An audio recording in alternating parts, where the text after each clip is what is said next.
ನಮ್ಮದೇನು ಮನಸ್ತಾಪ ಏನಿಲ್ಲ, ಆ ಥರ ಏನಲ್ಲ. ನಾವು ಅದು ಮುನ್ನೇ ಹೇಳಿದ್ದೀವಲ್ಲ, ಇದು ಒಂದು ಸರ್ಕಾರಿ ಕಾರ್ಯಕ್ರಮ ಅದರ ಪ್ರಕಾರ ನಡೀಬೇಕು. ಯಾರ್ದೋ ಇಚ್ಛಾನುಸಾರ ಪ್ರಕಾರ ನಡೀಬಾರ್ದು.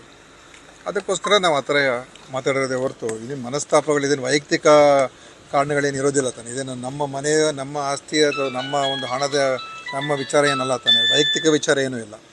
ಇದು ಅಧಿಕೃತವಾಗಿ ಏನಾಗಬೇಕು, ಅಧಿಕೃತವಾಗಿ ನಡಿಬೇಕಷ್ಟೇ. ಸರ್, ಈಗ DCM ಇವರು ಇರುತ್ತಾನೆ, ರಾಜಣ್ಣ ಅವರು ಮಾತಾಡ್ತಾ ಇದ್ದಾರೆ. ಒಂದು KPCC ಅಧ್ಯಕ್ಷರು AICCಯನ್ನು ದುರುಪಯೋಗ ಪಡಿಸ್ಕೊತಾ ಇದ್ದಾರೆ. ಯಾಕಂದರೆ ನಿನ್ನೆ DKಶಿ ಅವರು ಹೇಳಿದ್ದು ಹೈಕಮಾಂಡು ಮತ್ತು ಇದನ್ನು ದುರುಪಯೋಗ ಪಡಿಸ್ಕೊತಾ ಇದ್ದಾರೆ, ಸಿದ್ದರಾಮಯ್ಯವರ ಹೆಸರನ್ನು ದುರುಪಯೋಗ ಪಡಿಸ್ಕೊತಾ ಇದ್ದಾರೆ ಅಂತ ಒಂದು ಆರೋಪ ಇತ್ತು.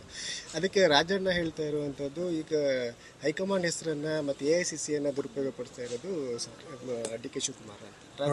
ನೋಡಿ, ಸಾರ್ವಜನಿಕವಾಗಿ ಇವೆಲ್ಲ ಅನಾವಶ್ಯಕ ಚರ್ಚೆಗಳಾಗ್ತಾ ಇರೋದು ಸರಿಯಲ್ಲ.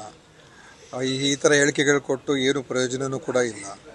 ಏನೇ ಇದ್ದರೂ ಕೂಡ ಅದು ಹೈಕಮಾಂಡ್ ಮಟ್ಟದಲ್ಲಿ ಅಲ್ಲಿ ಮಾತಾಡ್ಕೋಬೇಕು, ಅಲ್ಲಿ ತೀರ್ಮಾನ ಆಗಬೇಕು. ಯಾರಿಗೆ ಅವರಲ್ಲಿ ಏನೇ ವಿಷಯಗಳಿದ್ದರೂ ಕೂಡ ಅಲ್ಲಿ ಹೇಳ್ಕೊಂಡು ಅದನ್ನು ತೀರ್ಮಾನ ಮಾಡ್ಕೊಳ್ತಕ್ಕಂಥದ್ದು ಒಳ್ಳೆಯದು.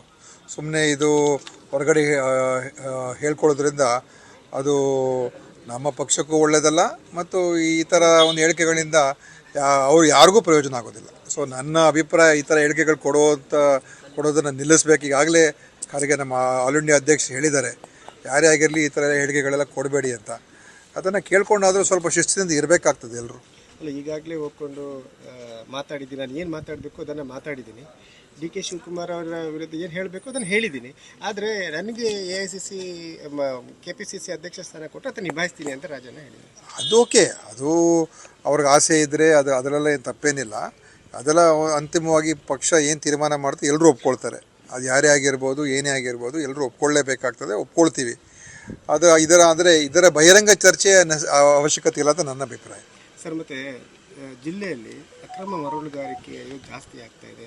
ಒಂದು ಕಡೆಯಿಂದ ಮರಳು ತೆಗೆಯೋದ್ರಿಂದ ಈ ಬ್ರಿಡ್ಜ್ಗಳು ತುಂಬ ವೀಕ್ ಆಗ್ತಾ ಇದೆ ಅನ್ನೋದು ಆರೋಪ. ನೋಡಿ, ಇವೆಲ್ಲ ಏನಾಗಿದೆ, ಈ ವ್ಯವಸ್ಥೆಗಳಿರುವಂಥ ಸಮಸ್ಯೆಗಳು. ಇದು ಒಂದು ಕಡೆ ಬೇಡಿಕೆ ಇದೆ, ಇನ್ನೊಂದು ಕಡೆ ಇದರಲ್ಲಿ ಎಲ್ಲರೂ ಕೂಡ ಈ ಅಕ್ರಮ ಮರಳುಗಾರಿಕೆ ಅಂತ ಹೇಳಿದಾಗ ಅಧಿಕೃತವಾಗಿ ಮರಳನ್ನು ತಗೊಳ್ಳೋದಕ್ಕೆ ನಾವು ಅವಕಾಶ ಕೊಟ್ಟಿದ್ದರೂ ಕೂಡ ಅದನ್ನು ತಗೊಳ್ಳೋದಿಲ್ಲ. ಮತ್ತು ಈ ರೀತಿಯಾಗಿ ಸುಲಭವಾಗಿ ಸಿಗುವಂಥ ಮರಳಿಗೆ ಎಲ್ಲರ ಮೇಲೆ ಕಣ್ಣು ಅದರ ಮೇಲಿದೆ. ಅದು ಇವತ್ತು ನಿನ್ನೆಯಿಂದ ಆಗಿರುವಂಥದ್ದಲ್ಲ. ಆದ್ದರಿಂದ ಇದನ್ನು ಖಂಡಿತ ಇದು ಎಲ್ಲರೂ ಕೈ ಜೋಡಿಸಿದ್ರೆ ಅವಾಗ ಸರಿಪಡಿಸ್ತಕ್ಕಂಥದ್ದಕ್ಕೆ ಅವಕಾಶ ಇದೆ.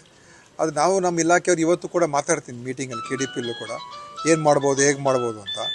ಈಗ ಮೊನ್ನೆ ಬ್ರಿಡ್ಜ್ಗಳೆಲ್ಲ ಹೋಗಿರೋದು, ಕನಿಷ್ಠ ಬ್ರಿಡ್ಜಿನ ಹತ್ತಿರದಲ್ಲೂ ಕೂಡ ಮರಳನ್ನು ಬಿಟ್ಟಿಲ್ಲ ಅಂತ ಹೇಳಿದ್ರೆ ಜನ, ಇದು ಅಂತಿಮವಾಗಿ ಕೋಟ್ಯಾಂತರ ರೂಪಾಯಿ ನಷ್ಟ ಆಗ್ತಾಯಿದೆ. ಯಾರು ದುಡ್ಡಿದು? ಜನರಿಗೆ ತಾನೇ ತೊಂದರೆ, ಈಗ ಓಡಾಡೋಕ್ಕಾಗ್ತಾಯಿಲ್ಲ. ಸೊ ಇದು ಎಲ್ಲೊಂದು ಕಡೆ ಇದನ್ನು ಯಾವ ರೀತಿಯಾಗಿ ಇದನ್ನು ನಿಯಂತ್ರಣಕ್ಕೆ ತರಬೇಕು ಅಂತ ಇವತ್ತು ಕೂಡ ನಾವು ಚರ್ಚೆ ಮಾಡ್ತೀವಿ. ಒಬ್ಬ ಲೋಕಾಯುಕ್ತ ದಾಳಿಯಾದ ಅಧಿಕಾರಿ ಗಣಿ ಇಲಾಖೆಯಲ್ಲಿ ಈಗಲೂ ಕೂಡ ಇರುವಂಥದ್ದು ಒಬ್ಬರು ಅಧಿಕಾರಿ ಇದ್ದಾರೆ. ಇತ್ತೀಚೆಗೆ ಅವರಿಗೆ ಲೋಕಾಯುಕ್ತ ದಾಳಿಯಾಗಿತ್ತು, ಮತ್ತು ಉಪಲೋಕಾಯುಕ್ತರು ಬಂದಾಗ ಕೂಡ ಅವರ ಮೇಲೆ ತರಾಟೆಗೆ ತೆಗೆದುಕೊಂಡಿದ್ರು. ನೋಡ್ತೀನಿ ಅದ್ರ ಬಗ್ಗೆ, ಖಂಡಿತ ಅದು ಏನು ಕ್ರಮ ತಗೊಳ್ಳಿ. ನಾನು ಮೈನ್ಸ್ ಮಿನಿಸ್ಟರ್ ಜೊತೆ ಮಾತಾಡೋಣ. ಅದು ಒಂದು ಕಡೆ ಇರಲಿ, ಖಂಡಿತ ಅದ್ರ ಬಗ್ಗೆ ಮುಂದೆ ಏನು ಮಾಡಬೇಕು ನೋಡೋಣ. ಅದ್ರ ಬಗ್ಗೆ ವಿಚಾರಿಸ್ತೀವಿ. Thank you. ಓಕೆ.